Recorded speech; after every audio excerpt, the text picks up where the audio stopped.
今日嚟話一話喺老香洲排隊都要食嘅老字號早餐店。呢間財記咧，我真係從細食到大啊，開30幾年，連我仔都好中意食啊。以前我就喺呢間七小讀書嘅，咁日日早餐咧就一定喺度食嘅。財記牛腩撈咧，啲麵都係自己做嘅，你睇下啲手工麵幾靚。哇！你睇下啲牛腩多到貨真價實。哇！我肚餓嘅時候真係可以食2碟啊！佢啲辣椒醬都係自己整㗎，好正。而且我仲中意食巨辣。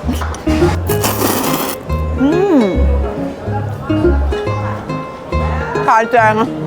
喺英國讀書嗰幾年咧，我最掛住就係老香洲啲腸粉啦。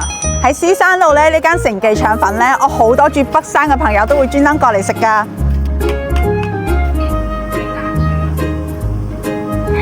哇！你睇下啲料多到，好正啊！我忍唔住要食啦，已經。即係皮薄餡靚。啲腸粉皮入口即化，太正啦！哇！你睇啲料多到幾足料啊！咁多年都冇變過，真係。啲豬雜咧好新鮮㗎，但係一定要加佢呢個靈魂辣椒醬。啲豬肝真係好嫩滑，好多人嚟珠海咧都係特登嚟呢度食㗎。你睇下嗰邊，喺鳳凰北巴士站咧係經常有個阿姨係企喺路邊賣泡沫雙腸粉嘅。阿姨嚟一份腸粉啦。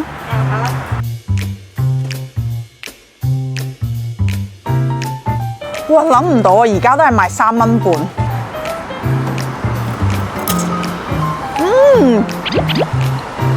仲係嗰隻味啊！哇，佢啲辣椒同埋豉油真係超正，係我經常時不時都想買嚟食。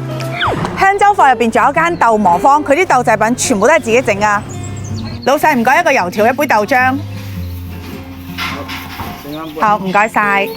食油條咧，我就最中意將佢搣出嚟，浸住啲豆漿食。佢呢度啲油條咧，凍咗都好脆嘅。好正。仲有邊一間老香洲寶藏早餐店？評論區話俾我知啊！